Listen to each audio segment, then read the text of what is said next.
What is on the agenda for today? Agenda 21. What's your agenda for the day?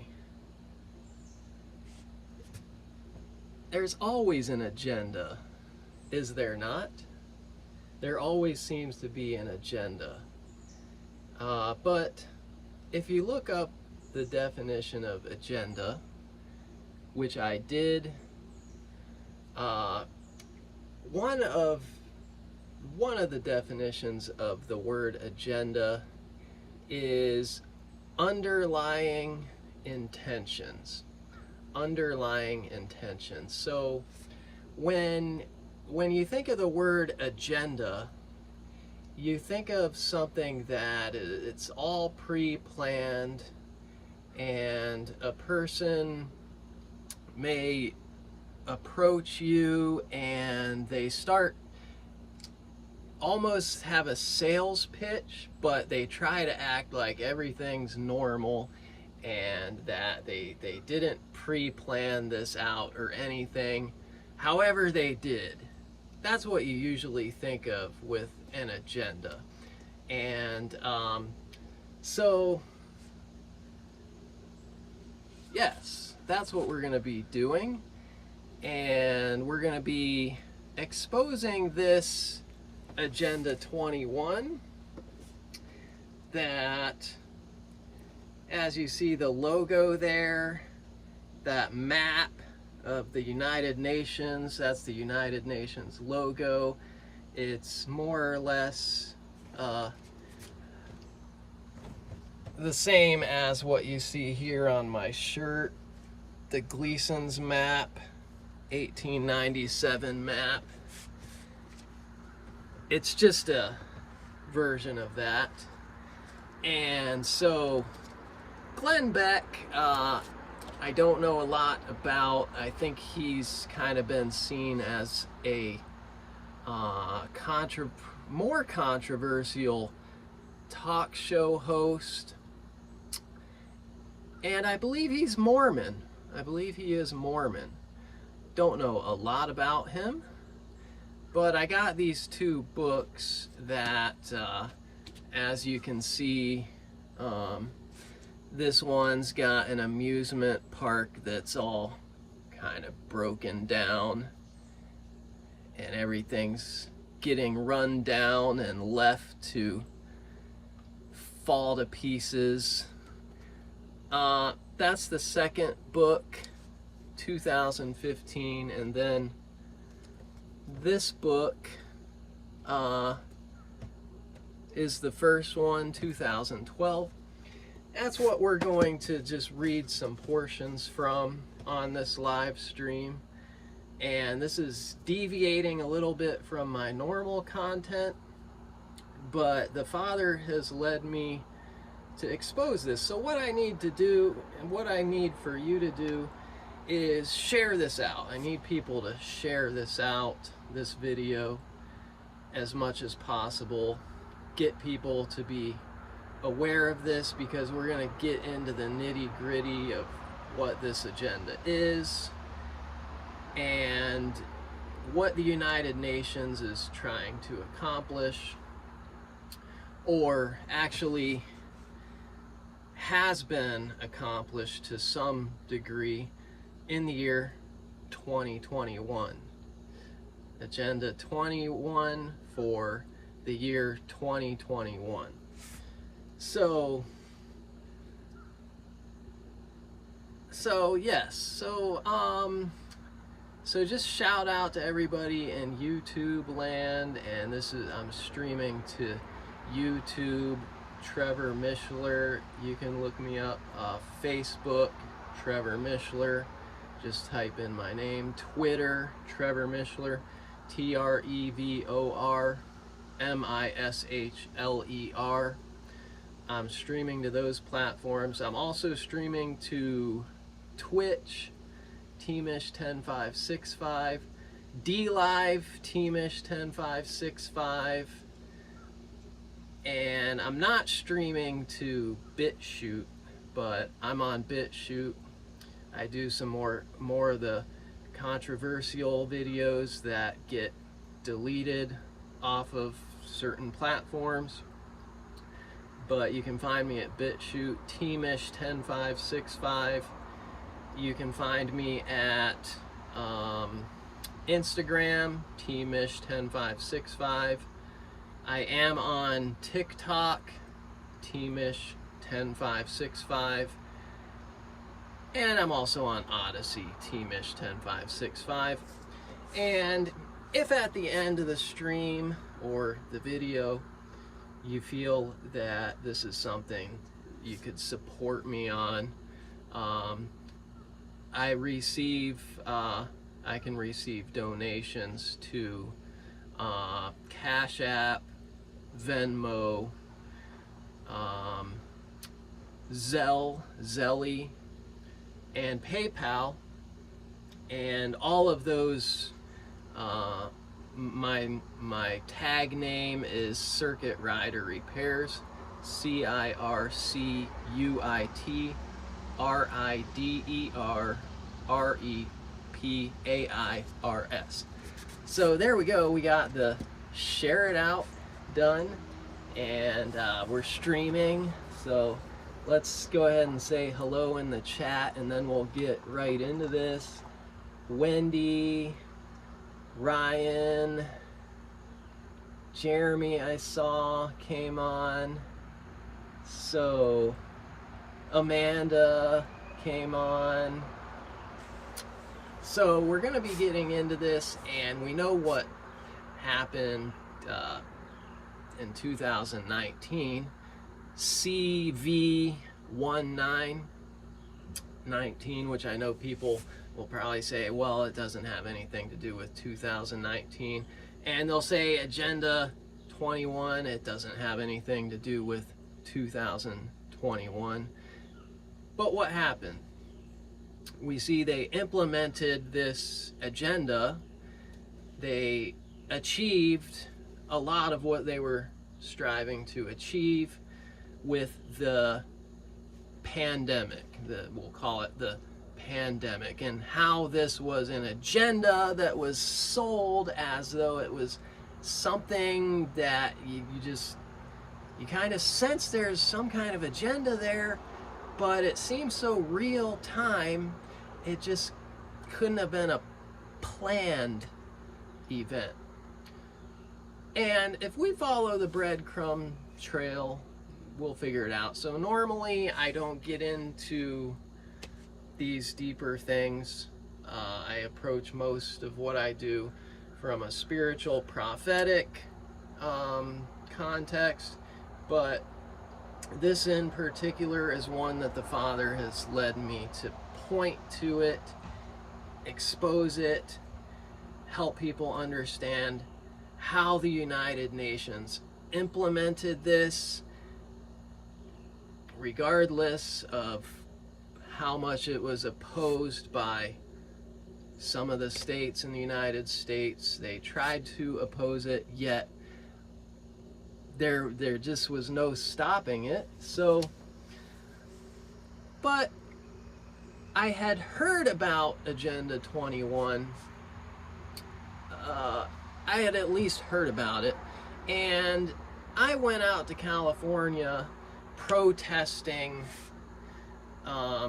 mask wearing, and just doing activism out in California. I flew out to Santa Monica, and as I said, most of it for me, I usually approach it scripturally. As you know, who my followers, you know that I talk about the end times and the mark of the beast and things of this nature.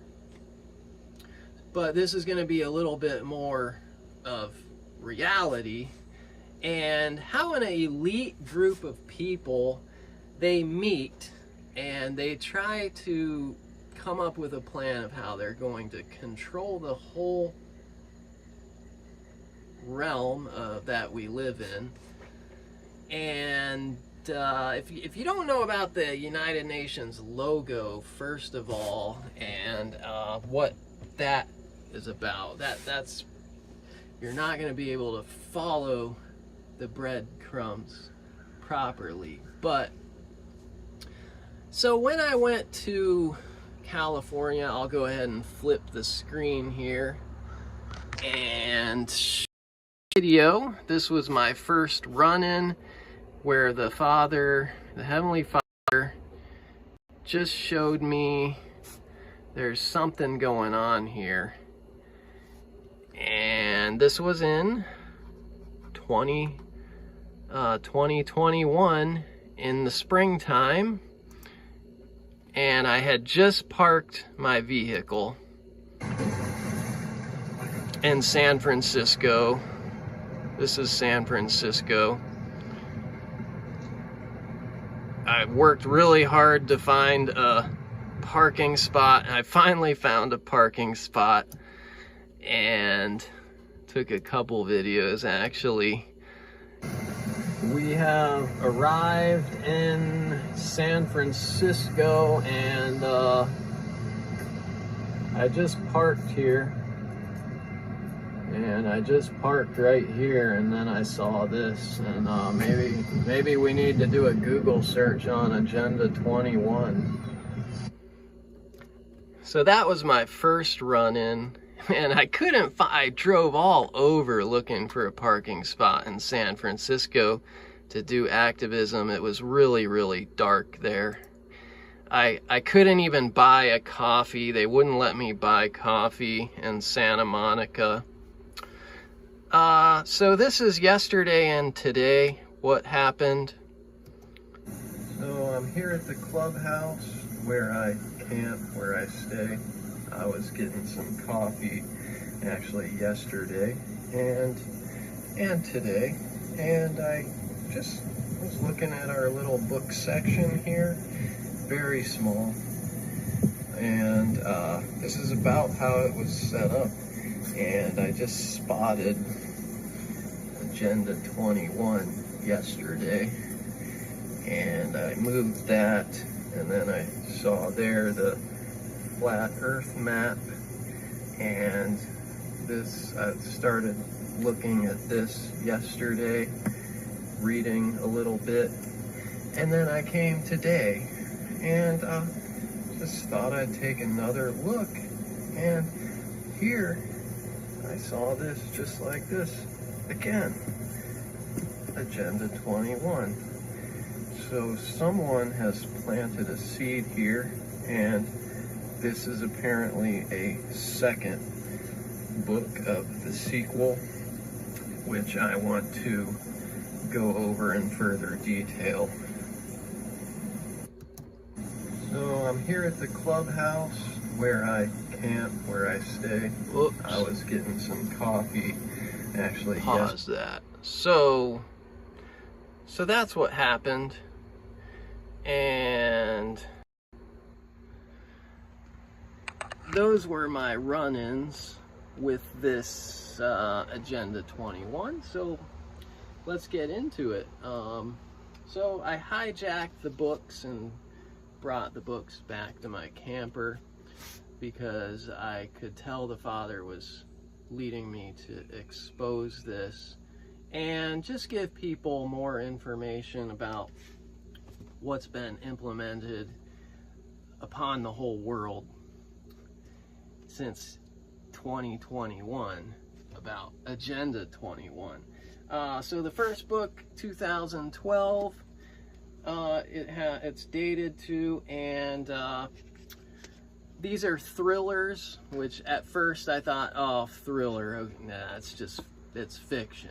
I thought the whole book was gonna be about it, but so I flipped to the back, I said maybe there's something else about it, and there was a piece of paper here, and so I stopped, and oh, there is some more. So that paper was right in the back of the book where it explains, and we're not going to read the thriller story. It's just a story of what somebody thought fictionally the future might look like if this agenda was successful. And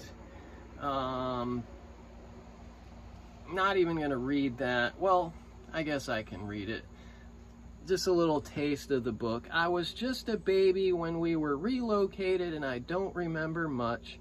Everybody has that black hole at the beginning of their life, that time you can't remember, your first step, your first taste of table food. My real memories begin in our assigned living area in compound 14. Just a generation ago, this place was called America. Now, after the worldwide implementation of a UN-led program called Agenda 21, it's simply known as the Republic. There is no president, no Congress, no Supreme Court, no freedom. There are only the authorities. Citizens have two primary goals in the new republic: to create clean energy and to create new human life. Those who cannot do either are of no use to society. This bleak and barren existence is all that 18-year-old Emmeline has ever known. She dutifully walks her energy board daily and accepts all male pairings assigned to her by the authorities. Like most citizens, she keeps her head down and her eyes closed until the day they come for her mother. You save what you think you're going to lose. Woken up to the harsh reality of her life and her family's future inside the Republic, Emmeline begins to search for the truth. Why are all citizens confined to ubiquitous concrete living spaces? Why are compounds guarded by gatekeepers who track all movements? Why are food, water, and energy rationed so strictly? And most important, why are babies taken from their mothers at birth? Wow. And, you know, they really do that. They take them over and they do the little thing to the baby, and then they give the baby to the mother. That's exactly what they do. And they pokey poke them first thing. As Emmeline begins to understand the true objectives of Agenda 21, she realizes that she is up against far more than she ever thought. With the authorities closing in and nowhere to run, Emmeline embarks on an audacious plan to save her family and expose the Republic, but she is already too late. But is she already too late? Question. So that's a little taste of the thriller of the fictional story. You know, obviously it's not true. It's just what it might look like if this is successful. And you go a couple pages and it opens the story with a real excerpt from the Agenda 21. So this is real here. It says, humanity stands at a defining moment in history.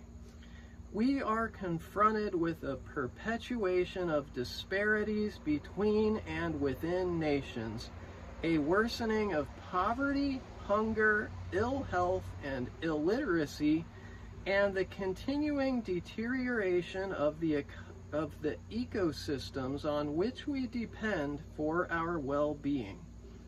The developmental and environmental objectives of Agenda 21 will require a substantial flow of new and additional financial resources to developing countries.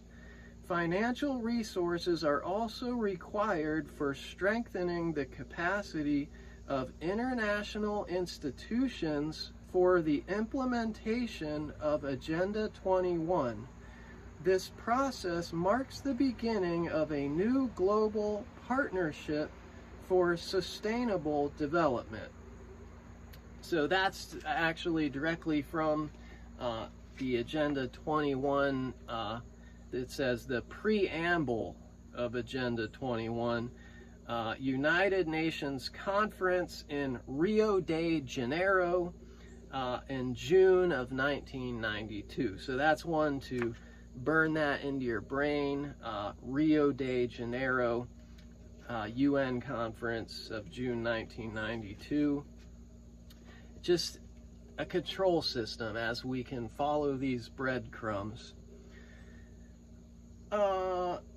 A world control system. And then it says the purpose of Agenda 21 is to promote patterns of consumption and production that reduce environmental stress and meet the basic needs of society. So control over the environment. They use the environment as an excuse of everything that they are doing with no regards or respects to God or the Creator or anything of that. So that was from Agenda 21, Chapter 4, Objective 7.A. So that's not fiction, that's actually, that is in their content of the Agenda 21. And then I'm cutting through the fiction. I prefer myself to get right to the facts. I don't, it can be fun to fantasize, but I prefer to cut through the fantasy personally and learn just the facts. So that's what we're doing here. And let me just check in the chat, make sure some people are still with me. And hopefully this will all upload and this video won't get censored and all that kind of stuff. Good, it looks like we're still going. So, and this is called the afterword. It says, effective execution of Agenda 21 will require a profound reorientation of all human society, unlike anything the world has ever experienced. A major shift in the priorities of both governments and individuals, and an unprecedented redeployment of human and financial resources. This shift will demand that a concern for the environmental consequences of every human action be integrated into individual and collective decision making at every level. So just, that's all that's saying, is control at every level of every decision that humanity makes. And that was Dan Sitar's of Agenda 21 at the Earth Summit Strategy to Save Our Planet. That was what he said in this Agenda 21. So now we'll keep on reading. The reason that this novel exists is because of a woman named Harriet Park. Harriet paid attention to the radio and television segments that I and others did on Agenda 21 and could not believe what she was hearing. Alarmed, she started to do her own homework, her own research. When it became clear to her that Agenda 21 was as evil as she'd feared, she knew she had to do something about it. So she started to write a novel. Harriet, like so many members of my team, is a storyteller. She realizes that many people don't want to read a long story in a newspaper or watch a 2-hour documentary about a topic like Agenda 21.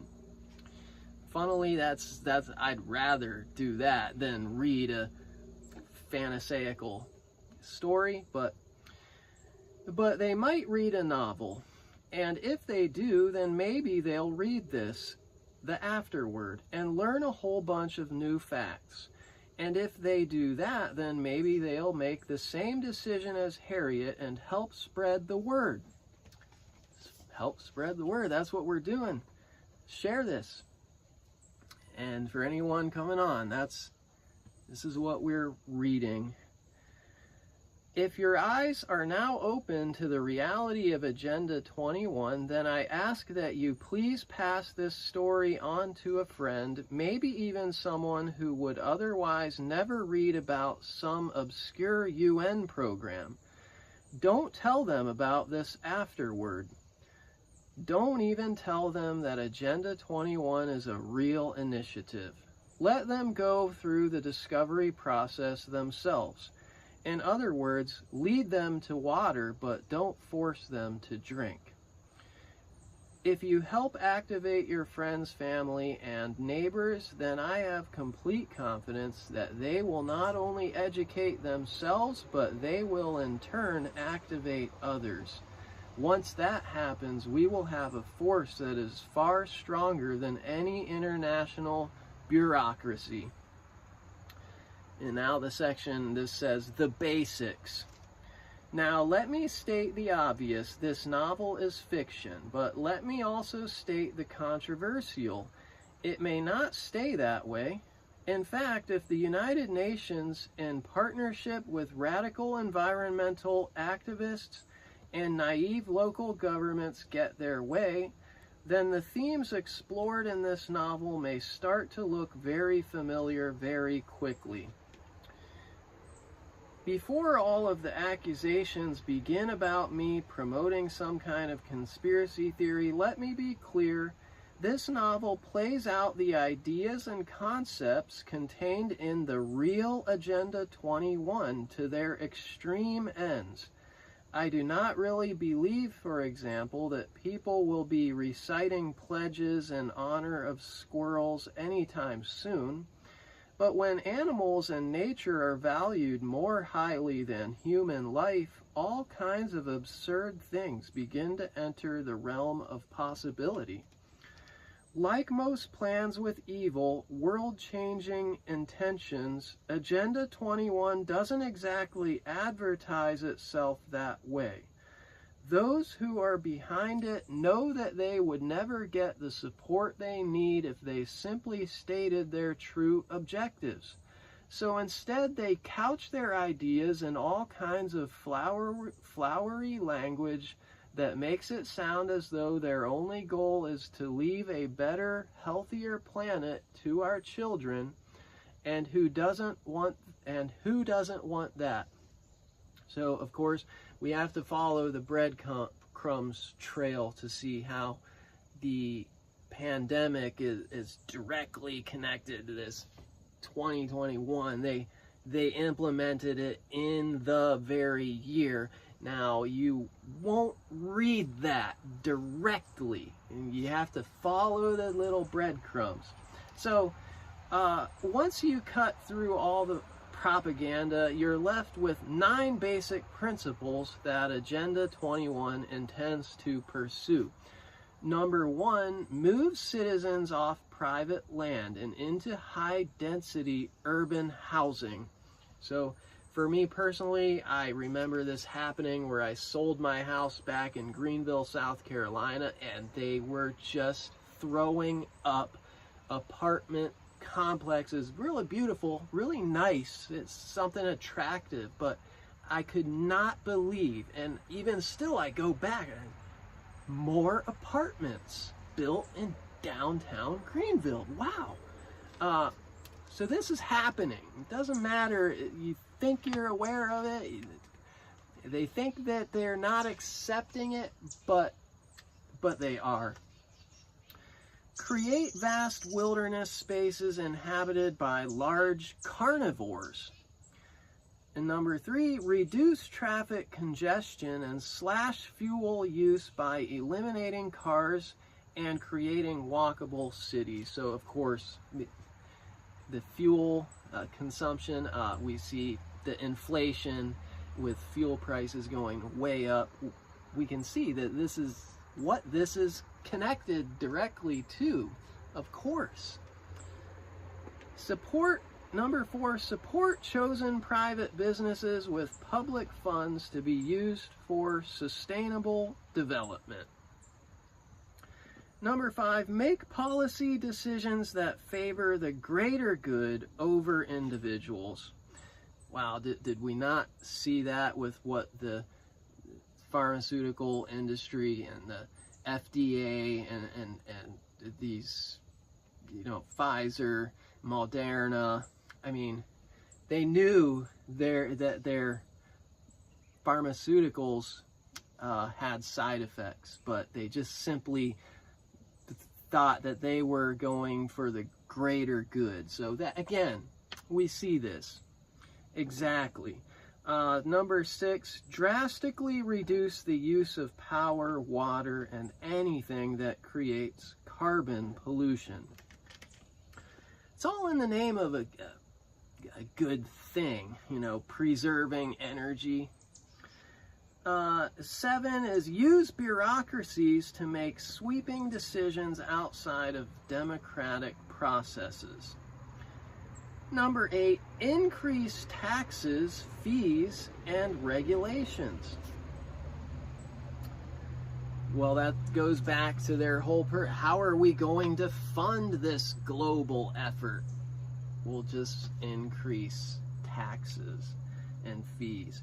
Number 9, implement policies meant to incentivize a reduced population, i.e., one-child type laws. So there we see the population depopulation agenda is obviously directly connected to this and to what we saw beginning in CV 2019 on through into 2021.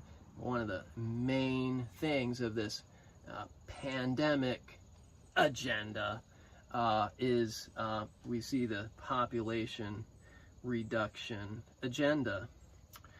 But before we get to the end game, let's go back to the beginning. To understand where Agenda 21 is meant to take us, you first have to understand where it came from and who is behind it. So here comes the history. So maybe this will get taken down. So maybe if you're listening, this could be your only chance. But you know the book, so if it gets taken down, I'm just reading out of the book. In 1972, Stockholm, Sweden hosted the original UN Earth Summit. So 1972, Stockholm, Sweden. Burn that into your brains. 1972. And the United Nations Earth Summit. This summit resulted in the Stockholm Declaration. Burn that into your brain. Stockholm Declaration, an action plan containing 26 principles and 7 proclamations, the final of which made it clear exactly how large and transformative their plan really was. Looks like I lost my lighting here, so excuse me while I try to keep my lighting powered up here. There we go. Achieving our environmental goals will demand the acceptance of responsibility by citizens and communities and by enterprises and institutions at every level, all sharing equitably in common efforts. So that's just a little section. Let's see. It's directly from Agenda 21 to make everybody do their part. If you don't do your part, you're a danger to others. You know, put that thing over, that face diaper on over your face, and you're saving lives. That's you know, it's all a trick. It's all a trick.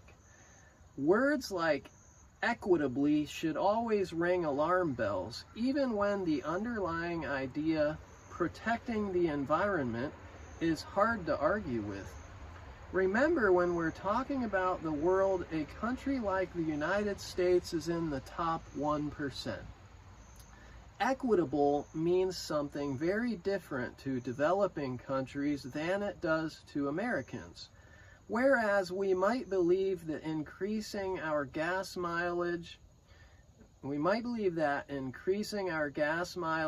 using dimmer switches on our lights, or programming our thermostats is doing our fair share.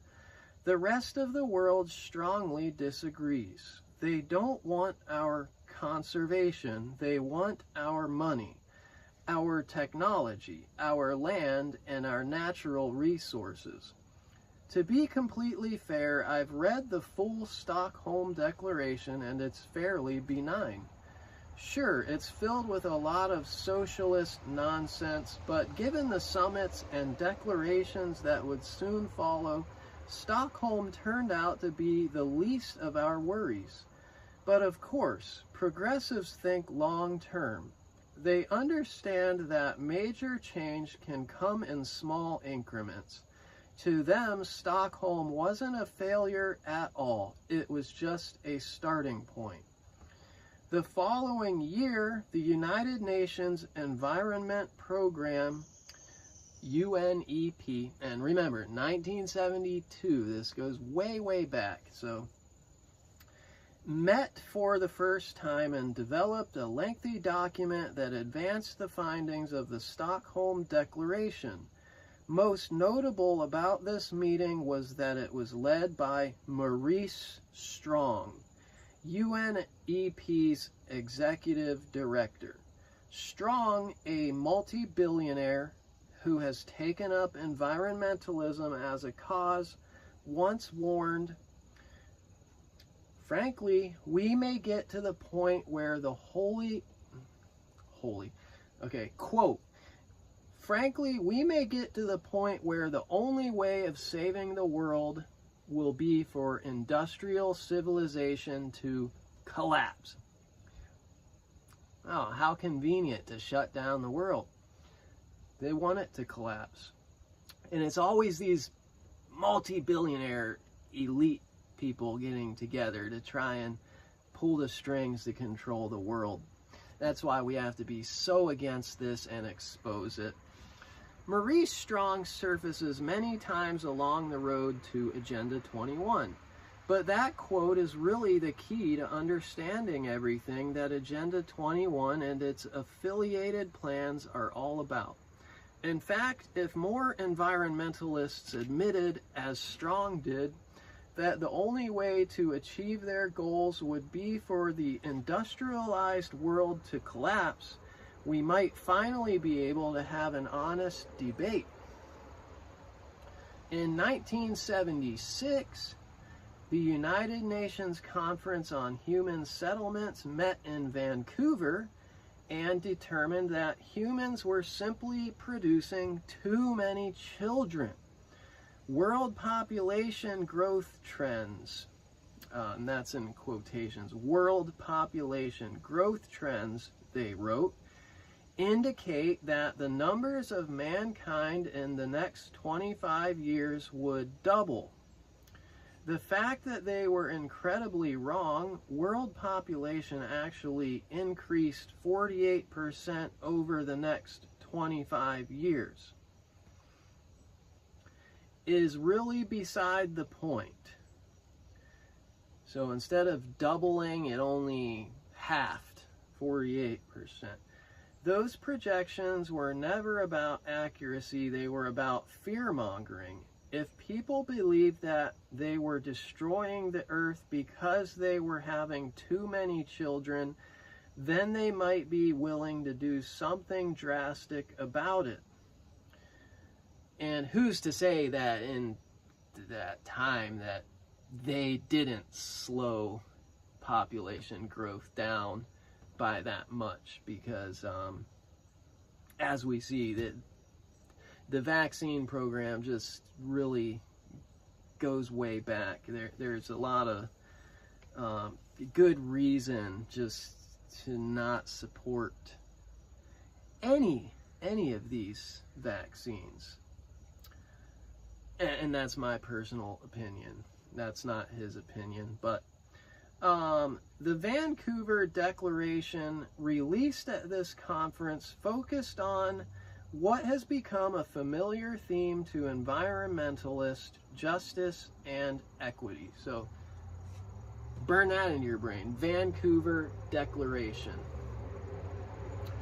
And I'll try to just keep some of my opinions out, but recognizing also that the establishment of a just and equitable world economic order through necessary changes in the areas of international trade, monetary systems, industrialization, transfer of resources, transfer of technology, and the consumption of world resources is essential for socio-economic development and improvement of human settlement, particularly in developing countries. That was another excerpt directly from Agenda 21. It always sounds, oh, that sounds good. That's a good plan. But who are these elite multi-billionaires to be controlling everything in the world? So now we understand that equitable is not just an empty catchphrase. It means that the wealthy countries, i.e. America, must do whatever is necessary, including transferring their resources, i.e. money and technology, to developing countries. More important, the Vancouver Declaration was one of the first to really target land use as a cause of the world's problems. You can't have us be owning land and be doing what we want freely on our own land.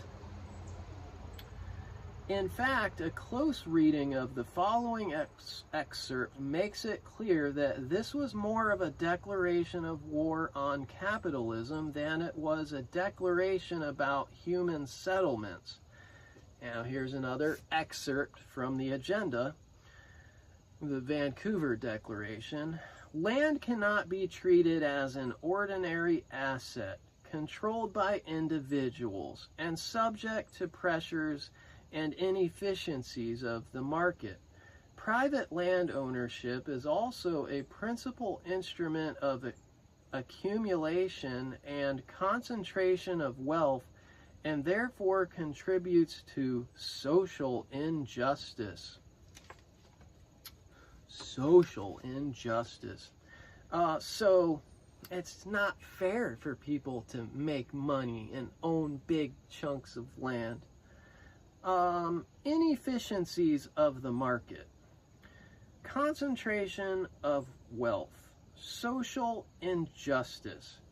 These terms should send shivers down the spines of anyone who cares about capitalism and true individual freedoms.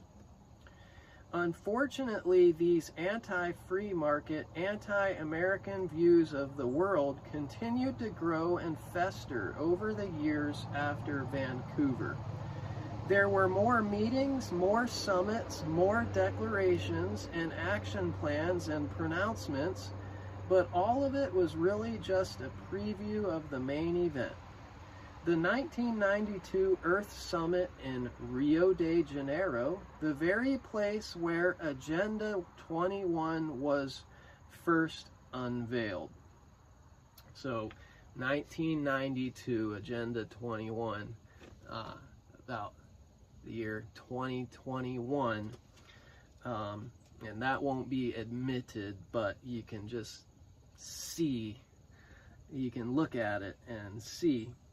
Follow the breadcrumbs. That's the only thing they allow us to do. What is Agenda 21? Let's start with the way the UN itself defines the Agenda 21 program right on the cover of the publication. Agenda 21 is a comprehensive plan of action to be taken globally, nationally, and locally by organizations of the United Nations system, governments, and major groups in every area in which human impacts on the environment. So just you know, trying to get a global plan implemented in all the local little places and all the systems and governments of the whole world, having to do with the environment. The last part is essential to understand, as a strong case can be made that almost everything a human being does impacts the environment in some way. From what we eat, to how we get around, to where and how we build our homes, to how we heat and cool those homes, it all impacts on the environment in some way. And that's exactly the way the UN wants it. At its core, Agenda 21 is all about control. Control over land, natural resources, and ultimately entire populations. It seeks to control the air via regulations on carbon emissions. And with the air, I just really gotta encourage people, throw this in here to look geoengineeringwatch.org for some scientific findings of actually how they are really controlling these carbon emissions, and the global warming is a big part of their agenda, things that aren't openly admitted but are a part of this agenda. So just wanted to throw that in there.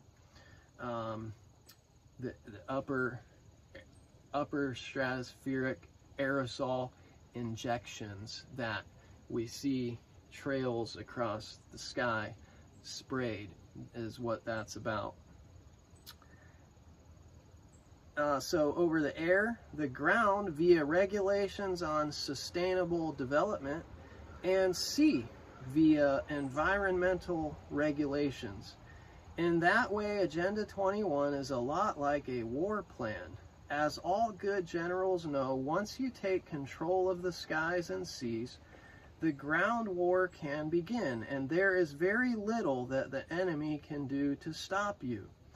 Unsurprisingly, the language and objectives of Agenda 21 are the culmination of every Marxist, progressive fantasy developed over the last 100 years.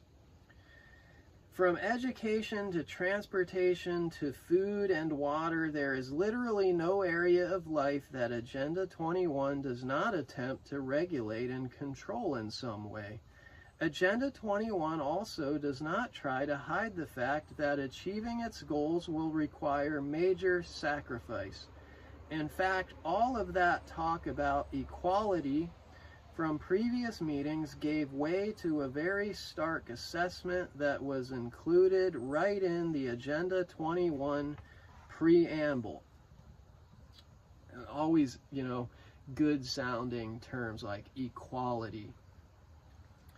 So the developmental and environmental objectives of Agenda 21 will require a substantial flow of new and additional financial resources to developing countries in order to cover the incremental costs for the actions they have to undertake to deal with global environmental problems and to accelerate sustainable development. So that's the preamble of Agenda 21. We read that in the front of the book as well. It's clear from that excerpt that the true objectives of this plan is to redistribute wealth on a global scale. If developing countries are going to receive a substantial flow of resources, then it's natural to ask where those resources are coming from.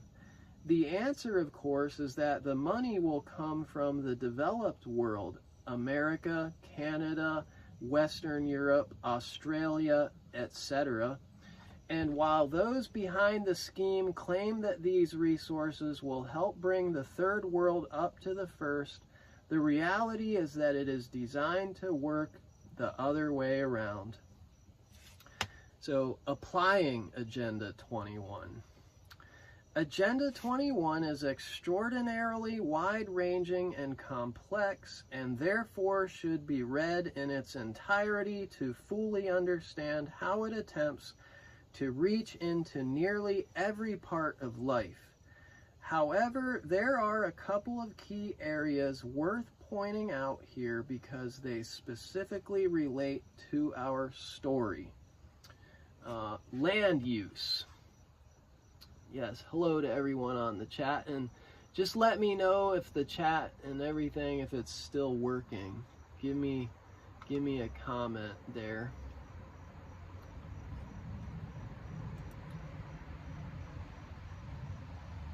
Says I'm still going. I'm 50 minutes in here, but it appears that I have frozen. Hit the refresh button.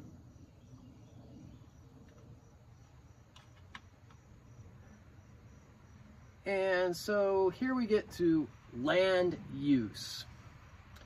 The idea that private land ownership is evil and results in concentration of wealth and social injustice has not gone away. In fact, it is a central theme of Agenda 21. Although the planners smartened up and were not quite as overt about it as they were in the Vancouver Declaration. So, Objective 7.28. Let's go to the chat. Yeah, someone just give me a comment, if you don't mind, to let me know that this is still working. Wendy says, still working. Good.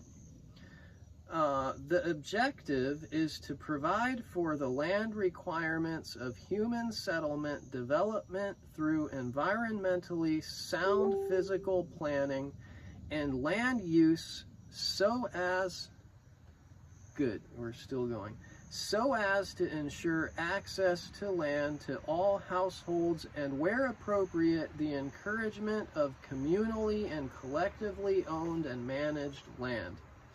Particular attention should be paid to the needs of women and indigenous people for economic and cultural reasons. Another excerpt from the Agenda 21. In other words, everyone must have access to land. That, of course, is impossible, which is why the phrase communally and collectively owned and managed is used. According to those behind the plan, land as a finite resource cannot be left in the hands of private owners. In our story, this idea is played out to its extreme end. If there are no private owners of land, or if large populations must be moved so that land can be reforested or rewilded, then where does everyone go? That gets us to sustainable development. Another key concept of Agenda 21 is something called sustainable development. Like most progressive ideas, it sounds nice, but the concept is pretty insidious. The idea is that Mother Earth will only have a chance to survive if we shrink the economy, put land into government hands, and highly regulate the use of our natural resources. And it really does go back to Mother Goddess worship, preserving Mother Earth and Mother Nature. And we know that goes where that goes back to the Tower of Babel. But we'll try not to get into these too much scriptural. We'll stay focused here. Our common future, a report issued by the UN World Commission on Environment and Development in 1987, 5 years before the Rio Conference, attempted to define the term. Our common future. They're trying to tell what our future will be. Sustainable development is development that meets the needs of the present without compromising the ability of future generations to meet their own needs. Another excerpt there. If you think about that definition, you start to realize something. If you can't do anything that might compromise the ability of future generations to meet their unknown needs, then there's really not all that much you can do. Want to cut down some trees to clear the way for a new home? Sorry, those trees help cleanse the air of CO2. Future generations need them. Want to put up a fence around your yard? Sorry, that might prevent the free flow of wild animals and have unintended consequences on the future. Want to keep your home at 68 degrees in the summer? Sorry, that will pull too much energy from the grid, and on it goes. There are countless ways in which the government could implement the objectives of Agenda 21. Some, like rewilding, would be far too radical to implement all at once. So the objectives are instead broken down into smaller goals. Once public opinion on a matter has softened enough, and he says, see my book, The Overton Window, for a primer on exactly how that happens, the government is able to push farther and introduce new ideas that years earlier would have immediately been rejected by the public. So, we can see how they primed the pump with the acceptance of, receiving your shots, get your shots, get your shots. They could have never enforced a shot, an injection on the whole world if they didn't gradually bring this agenda in. And that's what they do. In the meantime, there are plenty of smaller ways that government and associated private groups can impact our lives and promote the core objectives of Agenda 21. For example, so-called smart meters, remember that, those of us who've looked at, the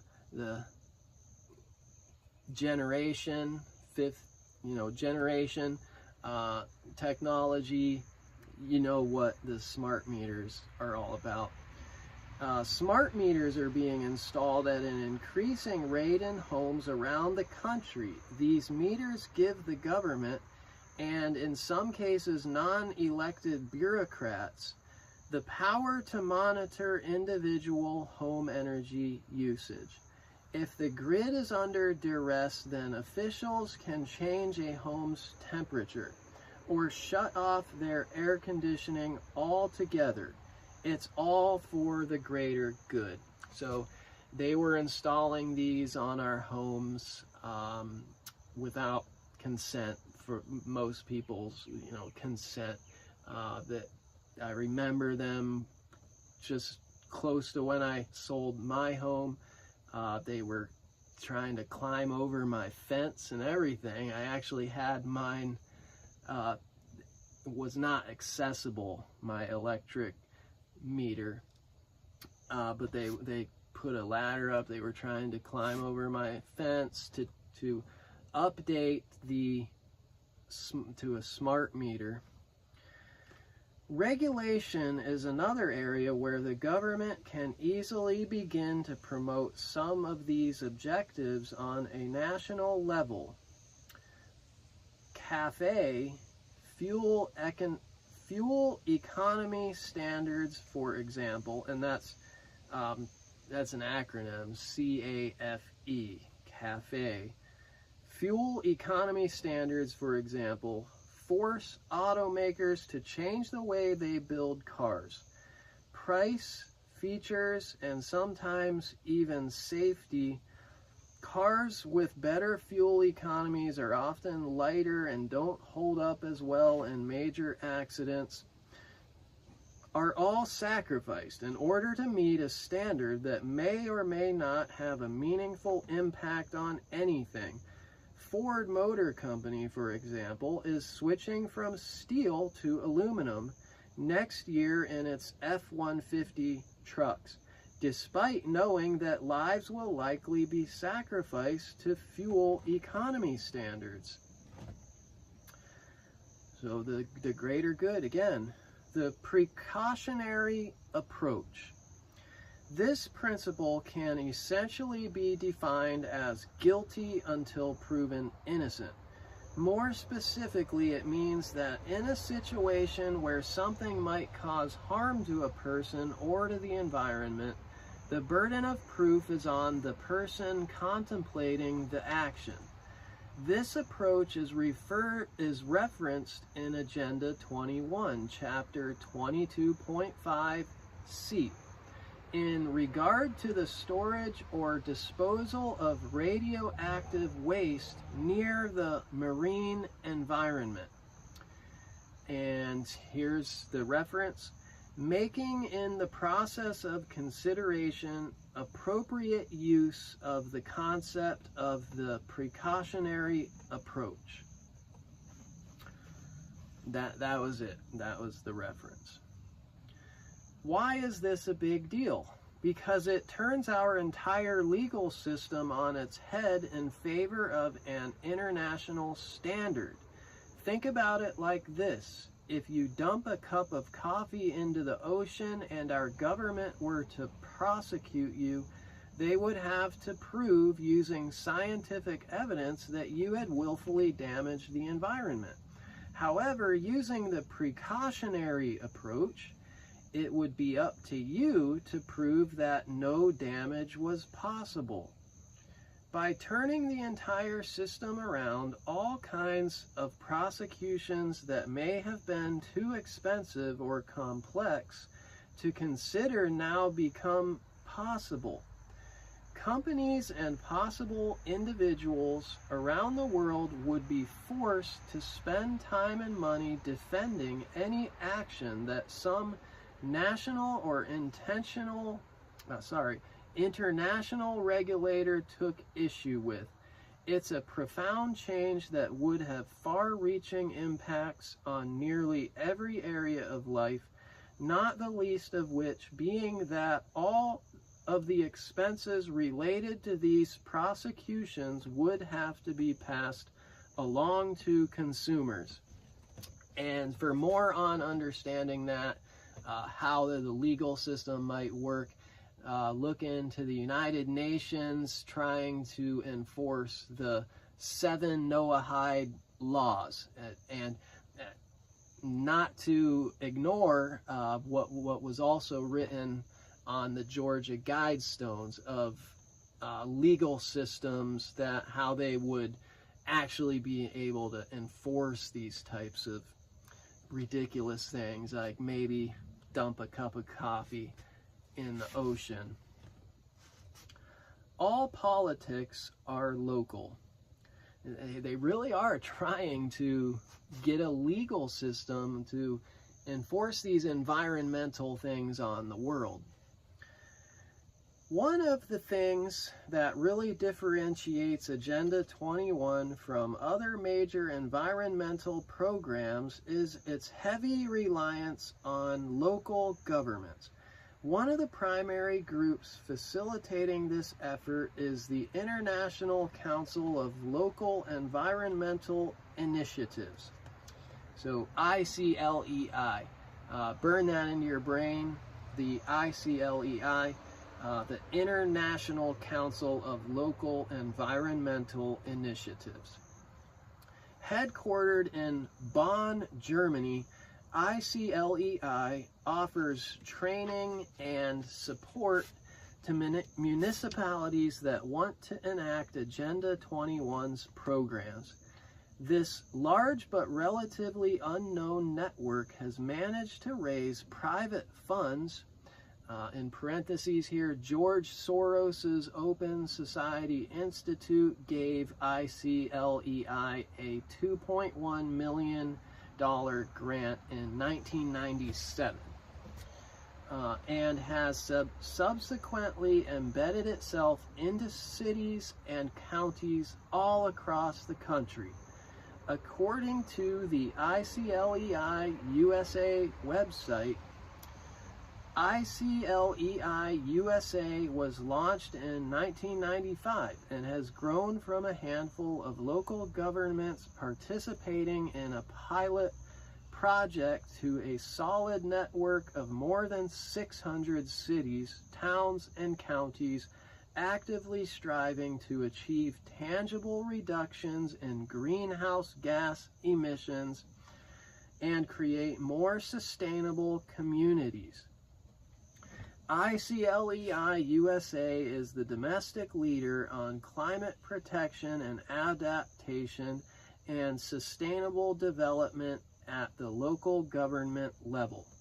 So ICLEI USA, of course, they want to blame the gas emissions on us and control us further to the point of complete control. That's why it's important to look into actually how they're creating the problem on purpose. And that's one of the things that they do, is they create a problem that will be able to unify humanity to agree and say, yes, we need to be in agreement to combat this problem that they created on purpose to get control.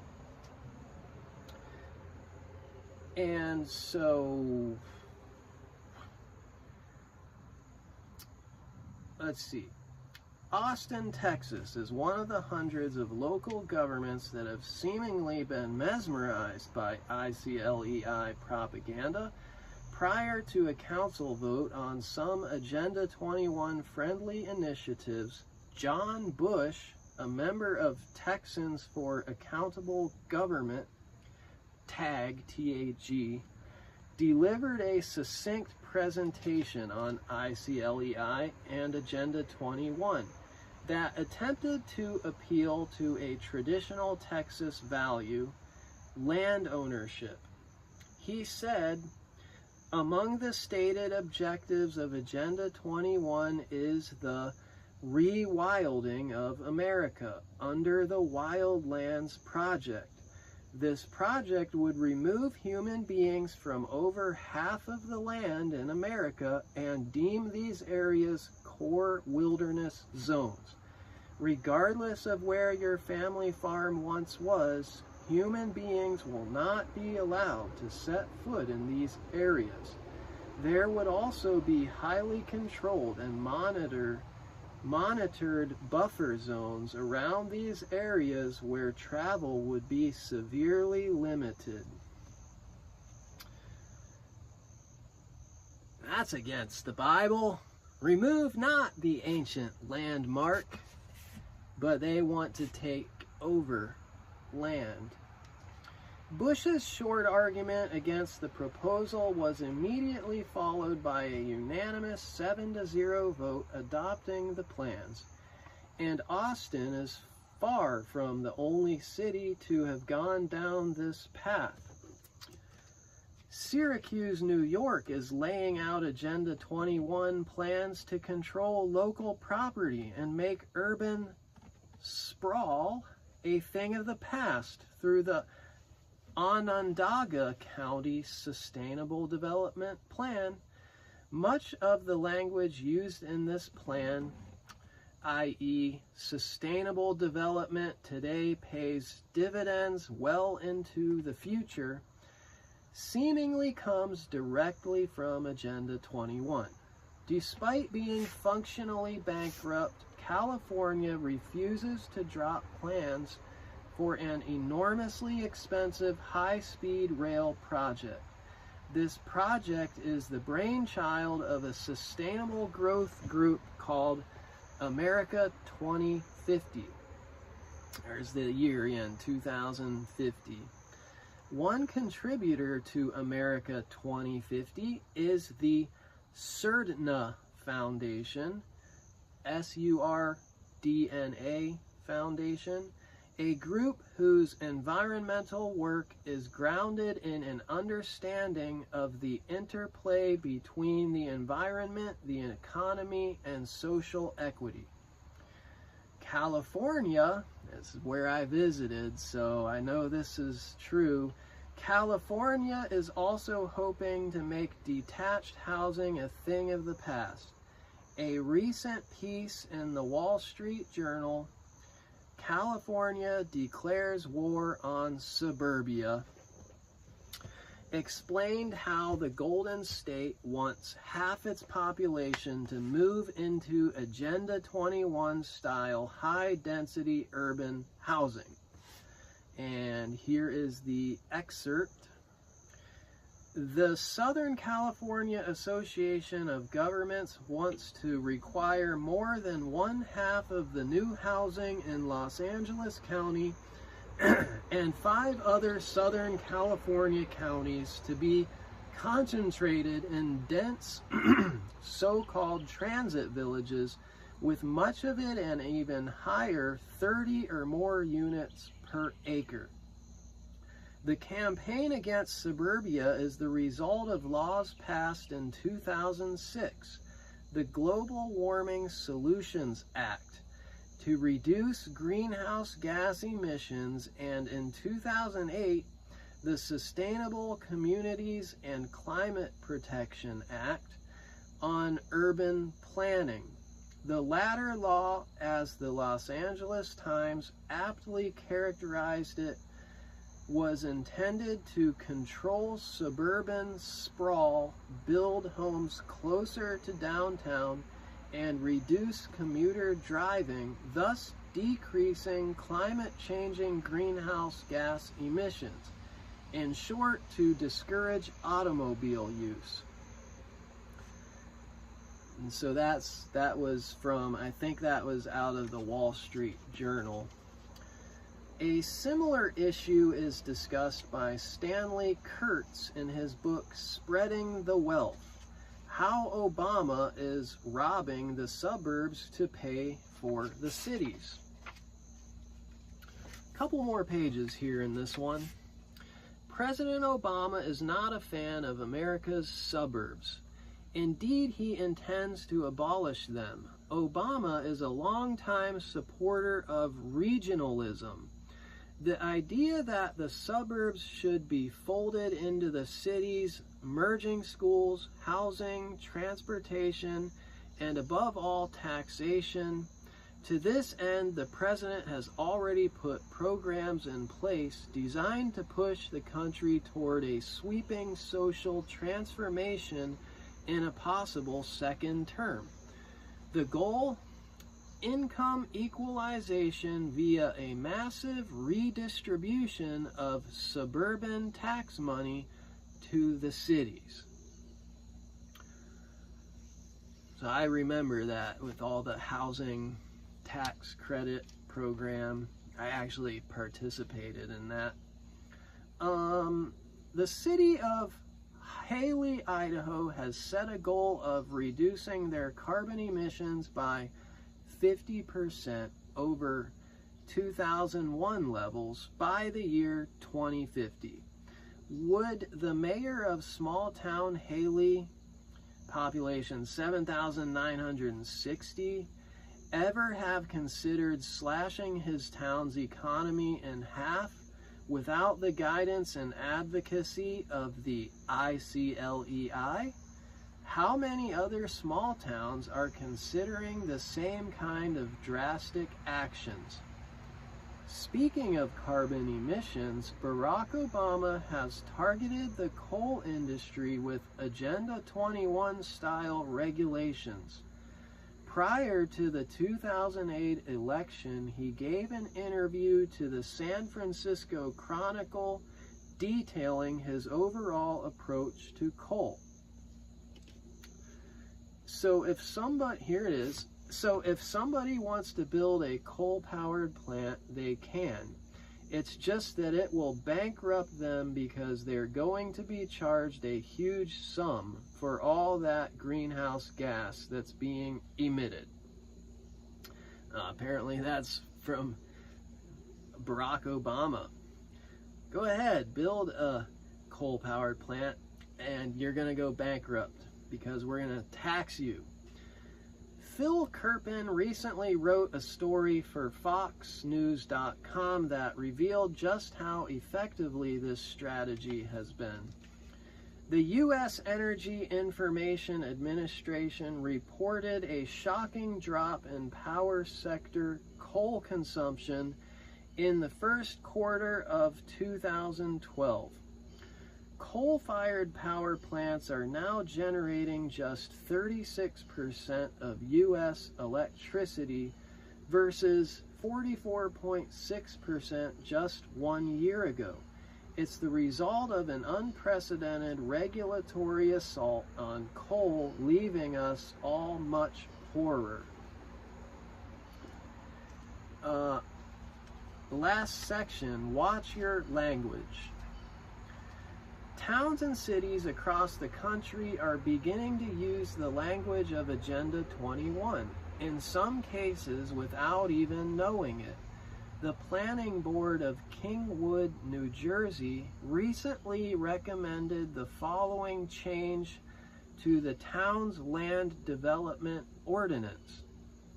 The Township Committee's desire to preserve and enhance the undeveloped rural lands situated along the Route 12 corridor in such a manner that will maintain and reinforce the township's rural character and existing scenic views and vistas.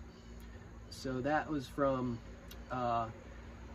New Jersey, where they're just getting it, that propaganda implanted in that political agenda, and they're just pushing it because it's the seed is planted so that they think that they need to do these things. The preservation of existing scenic views and vistas is classic Agenda 21 speak and can be found in many other city land use statements. Consider Scandia, Minnesota's statement, which is also soaked in Agenda 21 cliches. The guidelines will be used by the city to review new developments proposed under the open space conservation subdivisions language of the zoning ordinance. The existing ordinance language allowed for a density bonus as an incentive to encourage projects that demonstrate preservation of priority scenic views as identified, especially as viewed from public roads and property. Again, the scenic views, preserving land, not to control what happens with land. Countless other cities and towns are using the same kind of vocabulary in legislation and proposals. Tacoma, Washington, Torrey Pines, California, Charleston, South Carolina, Rancho Palos Verdes, California, Dacula, Georgia, Hemet, California, Oakland, California, etc. Others, like Davis, California, list almost every Agenda 21 goal in their city plan. Many of the biggest enthusiasts of these concepts undoubtedly have no idea about their socialist origins. What you can do. So this is the end of it here. There is good news. Since Agenda 21 relies so heavily on local governments for its acceptance and implementation, individuals have successfully been able to halt its progress. The key is education. People who educate themselves on the real objectives of Agenda 21 usually turn into serious critics of it. But while awareness about Agenda 21 seems to have increased significantly in recent years, there is still much work to be done. Many local officials, even well-meaning ones, are completely naive as to what and who they are really up against. One of the best and most surprising advocates against Agenda 21 is a woman from California named Rosa Koire. Koire is a liberal Democrat who understands that Agenda 21 will destroy America as we know it. She travels the country giving speeches to both sides of the aisle, presenting her case against ICLEI and Agenda 21. Her website is included in the list below and is definitely worth a read if you're interested in helping spread the truth. So that's Rosa, R-O-S-A, Koire, K-O-I-R-E. And I'll share this page, actually. Let's flip that around, get that off, and let's get back to over here.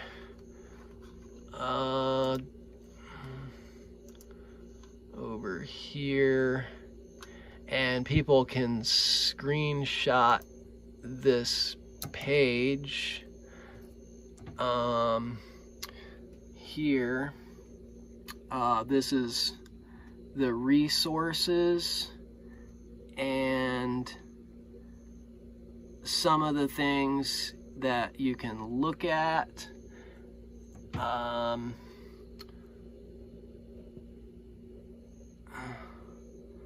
The things on the internet, and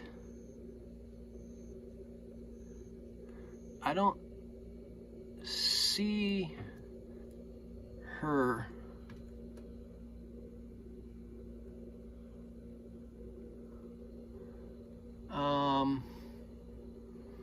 But you can just look up her if you want to be able to hear more activism about this subject.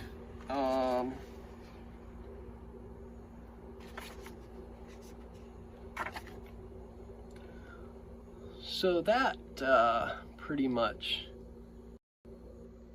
gets us through the first book. That was only one.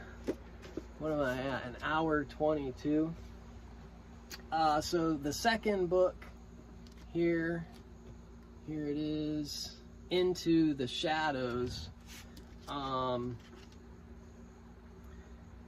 is another thriller story, and it's got a little introduction, and then the back little, what do you call that, leaflet or cover page, it says about Glenn Beck, the nationally syndicated radio host and founder of the Blaze television network, is a 12-time #1 best-selling author and is one of the few authors in history to have had #1 national bestsellers in the fiction, nonfiction, self-help, and children's picture book genres. His recent fiction works include the thrillers Agenda 21, The Overton Window, and its sequel, The Eye of Moloch. His many nonfiction titles include Conform, Miracles and Massacres, Control, and Being George Washington. For more information about Glenn Beck, his books, and the Blaze TV network, visit glennbeck.com and theblaze.com. That's if you want to know more about him. Harriet Park, who actually writes the fictional stories, says she is a registered nurse who specialized in emergency nursing and emergency department management. and goes on to talk about how she's been published. So she's a writer. And I know that everyone can't just sit around and listen forever, but what time is it? 7:40. I just have to get this uploaded, and most people, of course, will have to watch this in portions, pause it, and probably even fast forward for some people on a faster speed of my voice to the level that they want to listen to it. But I'm going to go ahead and read the afterword of this one, which I think is a bit shorter. It says, the developmental and environmental objectives of Agenda 21 will require a substantial flow of new and additional financial resources to developing countries in order to cover the incremental costs for the actions they have to undertake to deal with global environmental problems and to accelerate sustainable development. Again, preamble to Agenda 21. That's directly their goal. All this control of environmental issues. And again, that's from the UN Conference on Environment and Development Conference 1992, the Rio de Janeiro. And it says, a few years ago, this is 2015, that was 2012, a few years ago I read a manuscript that a woman named Harriet Park had submitted to my publishing imprint, Mercury Inc. She had titled it Agenda 21, and it told the story of a dystopian future in which citizens' bleak existence inside compounds was highlighted by their primary responsibility to produce energy for the Republic. The story resonated with me because it brought a real-life issue, an obscure UN program called Agenda 21, to life in a compelling and entertaining way. In deciding to partner with Harriet on the book and then eventually publish it with Simon & Schuster, I hoped that people would read the novel, do their own homework, and then pass it along. Wow, these people really did their homework way back. I mean, years back, 10 years ago. Fortunately, hundreds of thousands of people did just that. Well, they were taking action 10 years ago, but they were researching much more than 10 years ago. So now, 2 years after the first novel was released, much has changed. A grassroots campaign, which was already underway well before the novel was published, became even more energized. This campaign was influential in educating both politicians and voters on the issue, and in many cases, outright stopping the progress of Agenda 21 related laws and regulations at the local level. Slowly but surely, minds began to change about these seemingly innocuous sustainability schemes.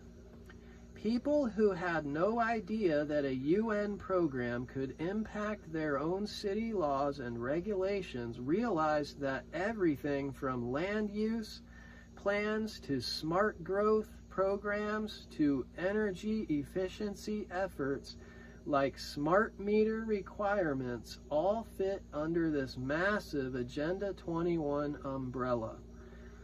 Because of these grassroots efforts, many cities and states have formally expressed their opposition to Agenda 21, either by passing laws banning the implementation of its related initiatives or by dropping out of the International Council of Local Environmental Initiatives, ICLEI, which is the primary group that facilitates the local implementation of Agenda 21.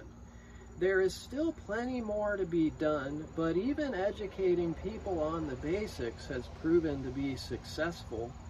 The Southern Poverty Law Center, which is about as politically far left a group as you'll find, has admitted that anti-Agenda 21 activists are making serious inroads into blocking projects.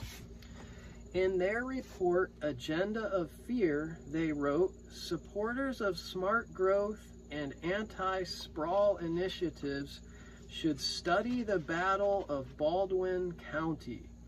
It was a rout for the other side. That's great news for those of us who are on that other side. Our efforts are working. If you are reading this sequel before you have read the first book, you're likely curious about the real Agenda 21 and how much of the story you just read is based on fact. The following offers a brief outline, but a more thorough overview, complete with a resource guide, is included in the afterword to the original novel, which I highly encourage you to read. Some of the below is excerpted from that afterword. And I must say that this is going to give a lot of success stories of overturning some of the Agenda 21 in the government, local governments, but however, it doesn't really expose just how successful they really have been if you really pay attention to what's going on. But let's see here. As I did in the previous novel, let me first reiterate a few things for the benefit of people who believe that publishing a novel somehow means that I believe that everything in it must be true.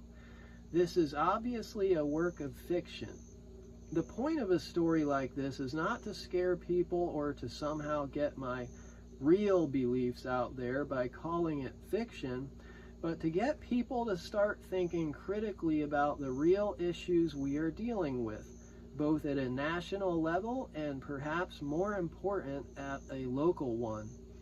I think this series of novels does a great job with that because it forces readers to imagine a world where all the nice sounding things that we think we want come to fruition. It's great to say, for example, that mankind is responsible for a warming climate or that we are using too much water. But what happens when we try to use government to fix those things? Agenda 21 takes that line of thought to its extreme end, and in doing so forces all of us to think about what grand pronouncements regarding the reduction of mankind's environmental footprint really mean. So then we see, what is Agenda 21 again? Agenda 21 is a United Nations program designed to foster sustainable development, which is the idea that we must decrease humanity's imprint on the environment. Agenda 21's history is tied to the UN and Canadian billionaire Maurice Strong through various Earth-related conferences originating at the 1972 Stockholm Earth Summit. Just got to burn that into our brains. In the first book, we boiled all of the Agendas 21 various documents and proclamations down to a list of 9 basic goals. And we already read the 9 basic goals. We don't need to read that again. But we see that depopulation agenda is the 9th one. The 1972 UN Earth Summit resulted in something called the Stockholm Declaration, which was essentially an action plan consisting of 26 principles and 7 proclamations, the last of which read, here it is, achieving our environmental goals will demand the acceptance of responsibility by citizens and communities and by enterprises and institutions at every level, all sharing equitably in common efforts. More than 40 years later, this has morphed into the UN's official definition of Agenda 21, which is included right on the cover of their program. Agenda 21, here's what's on the cover of the program, is a comprehensive plan of action to be taken globally, nationally, and locally by organizations of the United Nations system, governments, and major groups in every area in which human impacts on the environment. Both definitions agree that Agenda 21 will need cooperation at every level of government. The UN also makes it clear that we must address every area where humans have an impact on the environment. The problem, of course, is that encompasses almost everything we do in life. Try to think of something you do on a daily basis that does not impact the environment in some way. It's almost impossible.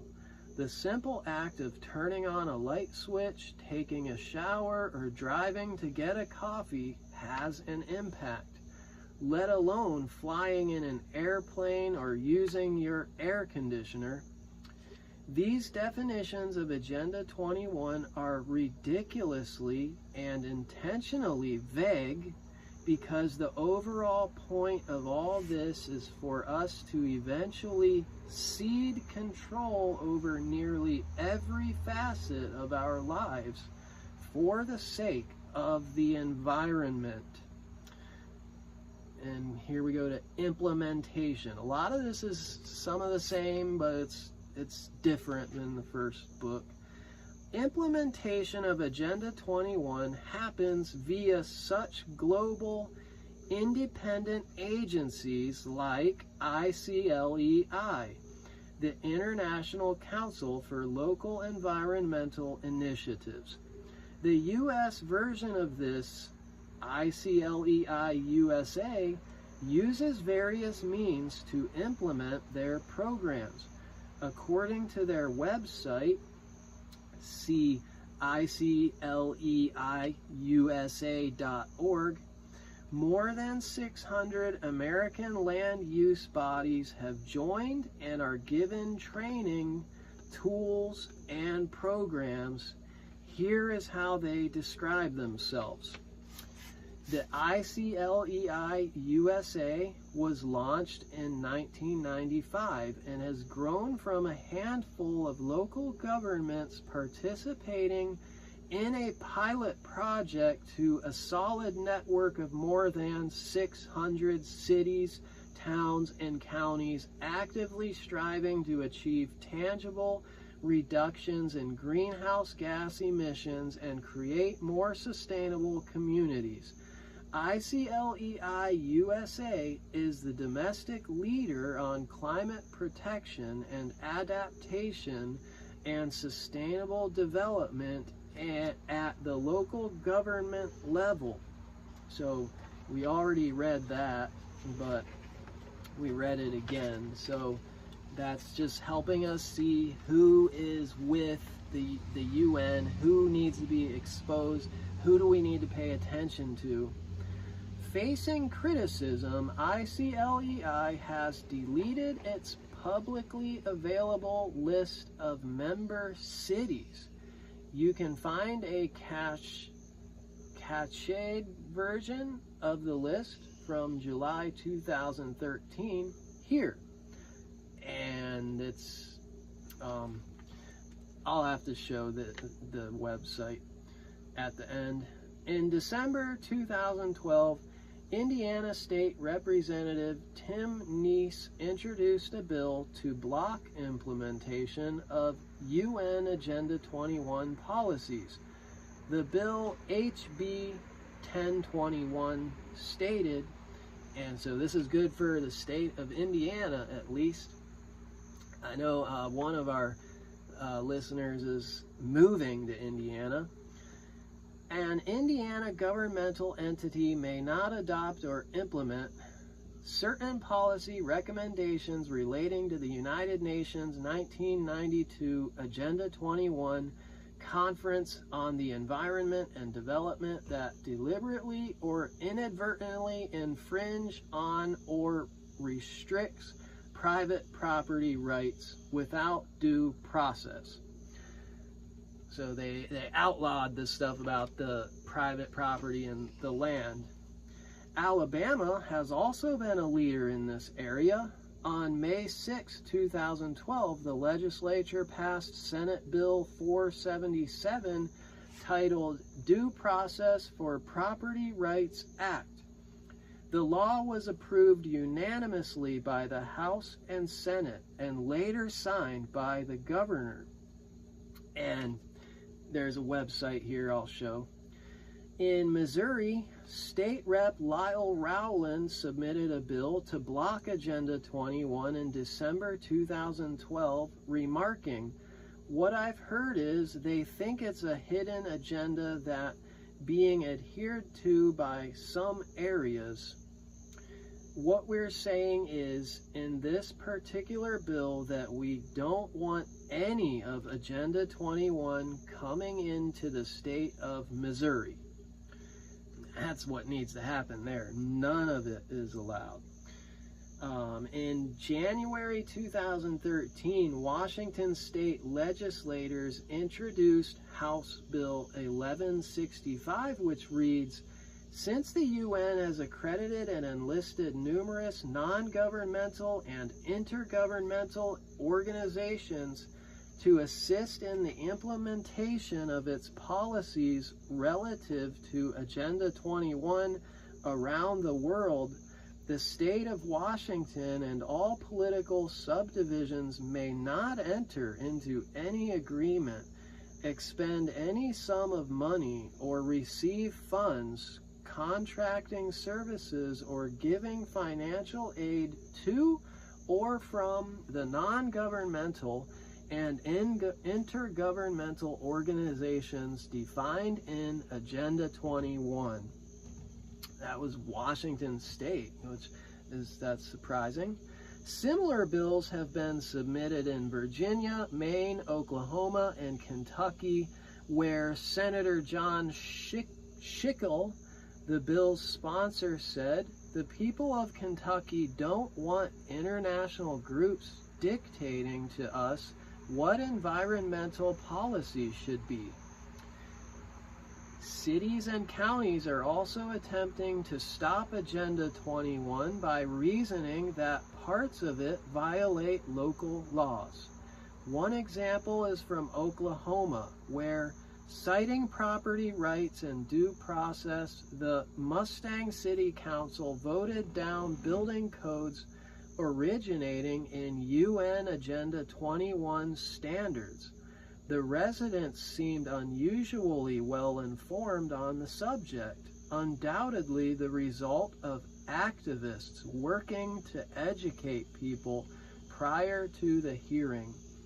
The Fairbanks, Alaska, and Menifee, California city councils also approved anti-Agenda 21 resolutions in 2013.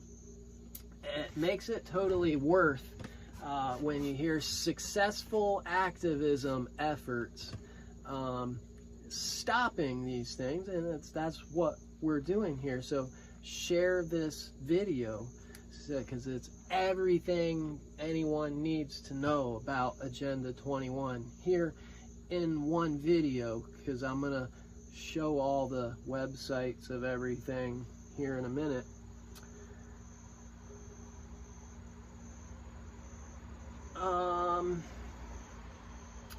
Cities and counties are also,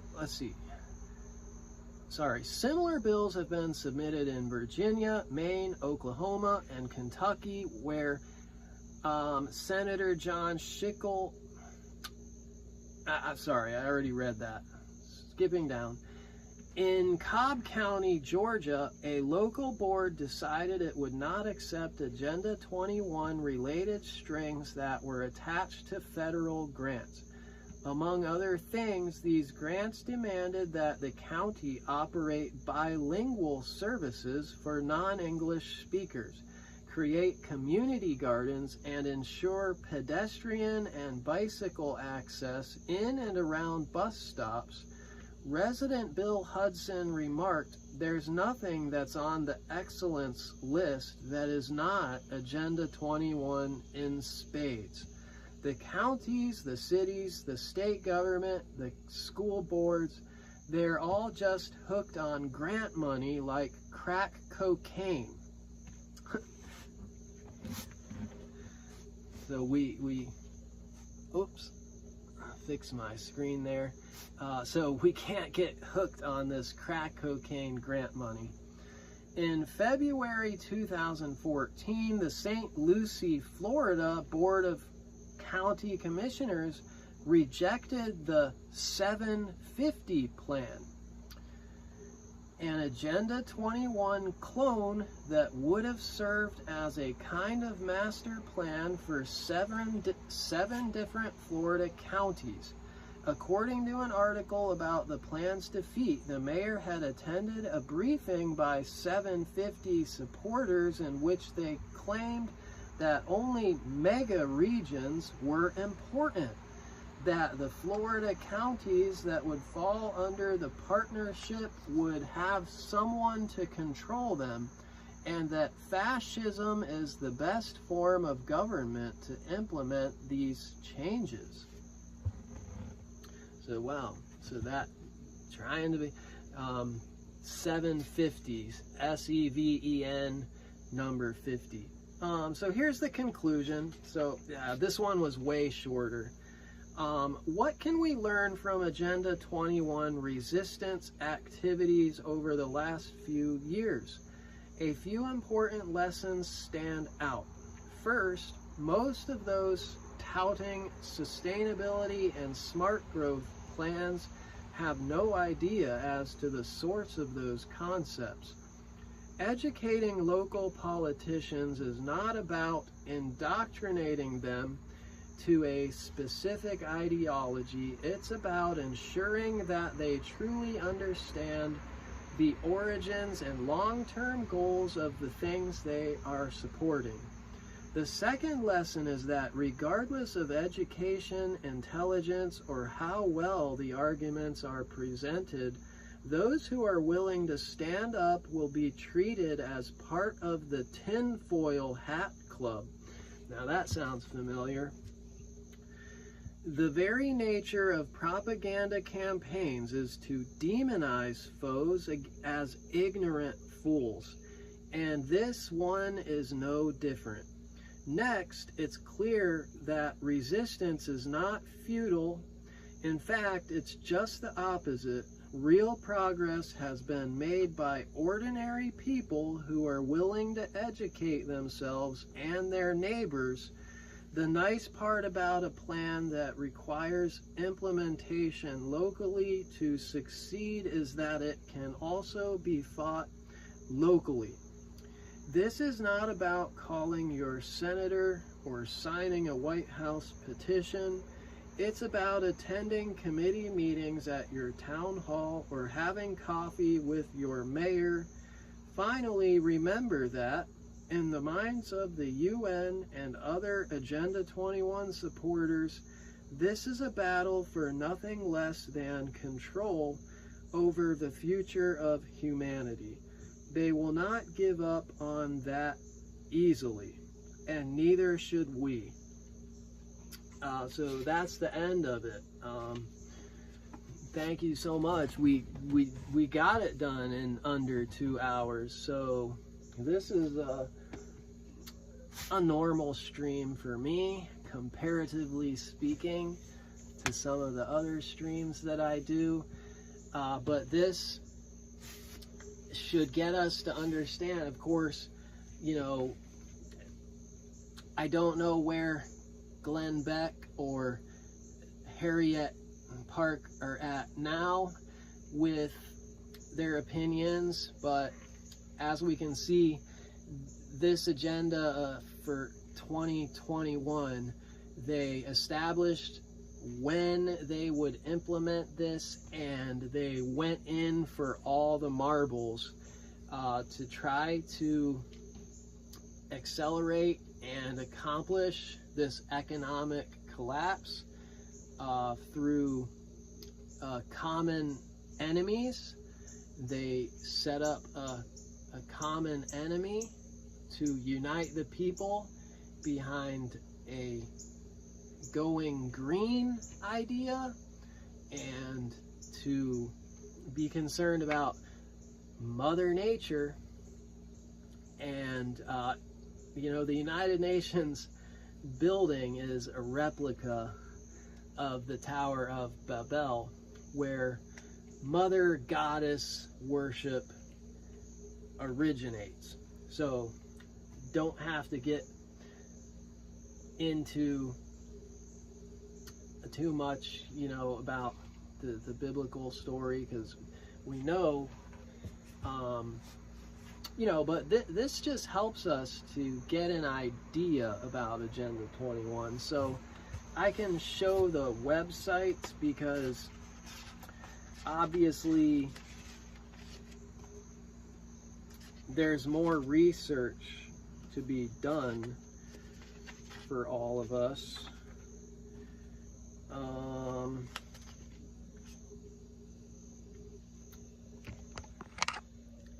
Get this turned around and I'll show it.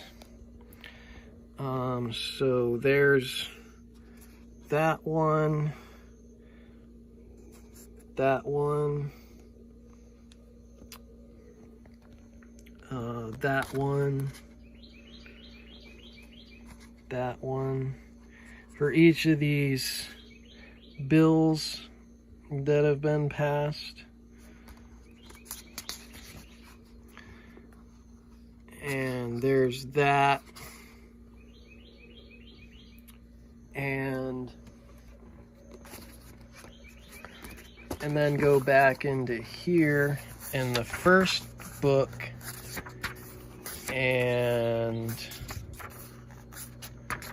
which was, we read more out of this, but I'll try and resources, try to find out about her, research her, and then screenshot that,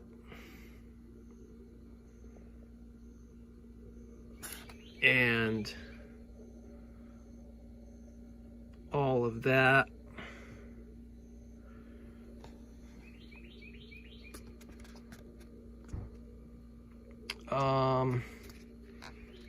Did I read that part? Finally, since those who speak about Agenda 21 are constantly marginalized as radicals or conspiracy theorists, I wanted to include a link to the official 2012 GOP platform, which formalizes the party's opposition to the plan. We strongly reject the UN Agenda 21 as erosive of American sovereignty, and we oppose any form of UN global tax. The complete GOP platform can be found there. Global tax. And then about him. And so that's it. So thank you, everybody, and and I'll be streaming here shortly, actually, for my regular streaming that I do. But again, share this video to raise awareness, and let's see, and you can find me on BitChute, Teamish10565 for the other content that I do, and YouTube, Trevor Mishler, TREVOR MISHLER. Same thing on Twitter, same thing on Facebook. My backup Facebook account is Trev Yahoo Yahuda. That's TREVYAHU YAHUDAH. And I'm on Instagram. It's been a while since I've advertised all these platforms. Instagram, Teamish10565. TikTok, Teamish10565. I use each platform a little bit differently, but I'm also on Twitch, Teamish10565, DLive, Teamish10565, Odyssey, Teamish10565. And if you feel that this was helpful and good activism, you could support me at Cash App and Venmo and PayPal and Zelle. My tag for those is Circuit Rider Repairs. CircuitRiderRepairs.